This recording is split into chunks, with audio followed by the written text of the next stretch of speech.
The Ty River flows at a shallow trickle through Massey's Mill, a tiny village near the foot of the Blue Ridge Mountains. We used to hang out here all the time. Warren Raines says the Ty brought he and his brother Carl a great amount of joy. As children, they loved swimming and fishing in the river. Their home place sat just above the water's peaceful banks. It was such a good part of our life, but we never realized that it could be that dangerous. Their view of the Ty changed forever in 1969.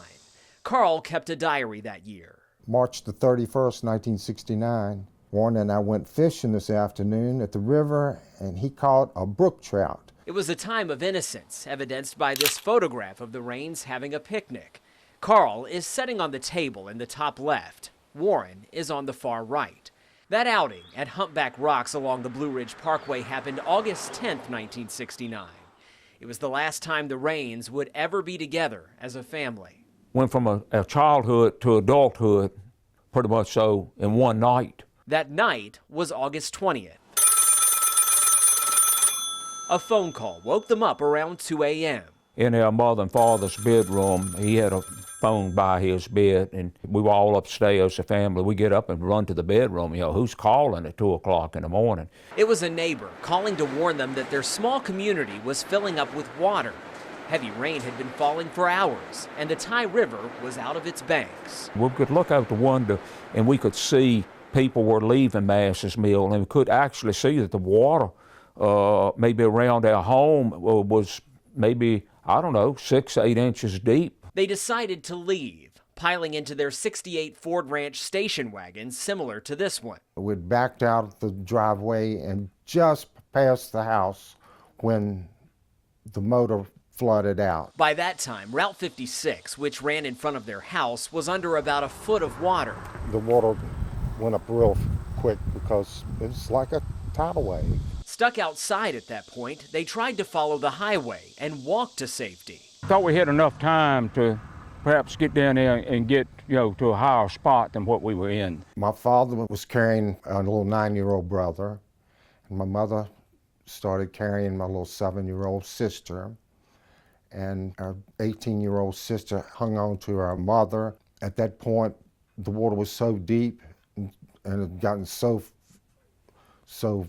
swift, and that we basically got separated. Warren was hanging onto a nearby limb, but losing grip. And my mother said, just let go, we'll catch you. When I got there, they were gone.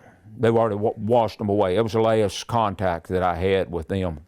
Warren and Carl survived by climbing into trees. And the water was probably 10 feet deep below me, and it was raining so hard that you basically had to put your hands over your nose and your mouth just to breathe.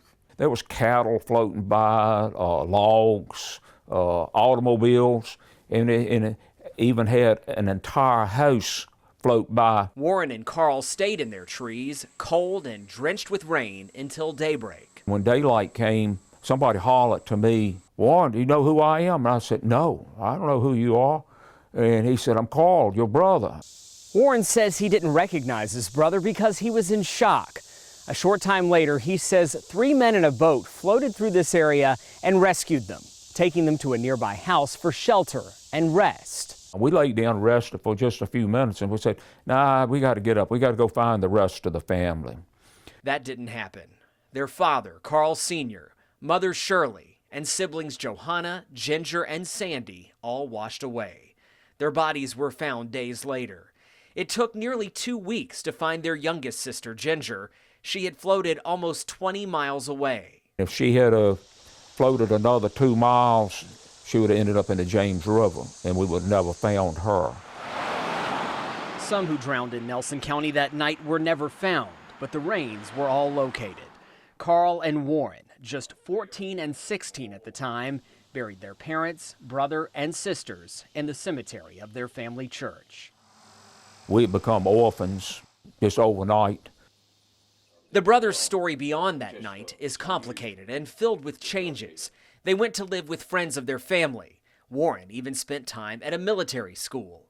Throughout it all, they had each other, bonded by their memory of a horrific night. You think about it, but we just, you keep going. While Carl has moved to Lynchburg, Warren has stayed near the Ty nearly his whole life. A river that runs shallow in Massey's Mill, but carries deep memories for everyone who lived through Camille's wrath. In Nelson County, Tim Saunders, WDBJ 7. In our democratic society, government decisions are made in open view. All those in favor say aye. Aye. Elected bodies cast votes in public, but oftentimes the discussions leading up to those choices take place in private. We're going into a closed session. Search the agenda for school board, city council, and board of supervisor meetings, and you'll often see the words closed session. Virginia law allows public bodies to hold meetings behind closed doors for a limited number of reasons. When that privilege is invoked, everything is off the record. No minutes are taken and nothing is recorded, which means there's little accountability to prove those private conversations are appropriate under the law. A lot of our public bodies go into closed meeting to talk about things which are not really appropriate subjects for closed meeting. Closed sessions are allowed for discussions about things like hiring or firing an employee and considering the sale or purchase of real estate. There are about 51 provisions under the current law, giving elected leaders wide flexibility to hold meetings in private. Still, most conversations are supposed to happen in public, and that doesn't always happen. There's probably 2 or 3 closed meeting violations per month. State Senator Scott Surreville is an advocate for the Freedom of Information Act, or FOIA, a law that's supposed to give the public a way to obtain government records and hold their leaders accountable. Discussions that happen in closed meetings are exempt from FOIA, giving the public no way of finding out what their elected representatives might be considering on their behalf. A lot of times public bodies go into closed meeting, and during the meeting they start talking about things that weren't part of the original reason to go into closed meeting. If you're using it right, you're allowed to talk confidentially. Megan Ryan with the Virginia Coalition for Open Government says there are many legitimate reasons why elected leaders need to talk about public matters confidentially. But she says the law's intended purpose is sometimes misinterpreted. She witnessed a recent case where the Richmond School Board went into closed session to talk about its budget. Their explanation is that, well, we're talking about personnel, which if you're talking about just personnel generally, that's not appropriate to talk about in a closed meeting. Ryan says Richmond school leaders have claimed they're using names of specific employees in their closed meetings, which would make their private discussions permissible under the law. Our position is that, well, we need to do a better job of separating those out. Go ahead and talk generally, and then go behind closed doors to talk about the specifics. There are a lot of sins of omission out there in local government, and there are also sins of commission. Billy Colburn is a journalist in Blackstone, Virginia, and also happens to serve as his town's mayor. As someone who wears both hats, he often has to remind his colleagues on town council of the law that governs how and when they talk. Once you and a colleague are talking and colleague number 3 comes in there, it's got to be sports, kids, or weather, or break up.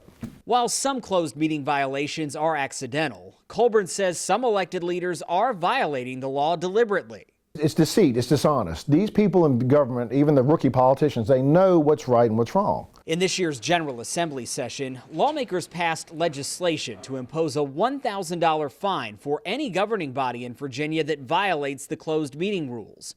The bill was introduced by Surreville. I think if we create consequences for violating the rule, I think county attorneys, city attorneys be more likely to say, hold on a second. Surreville's legislation also imposes a $100 penalty for individuals who destroy government documents in an attempt to avoid a FOIA request.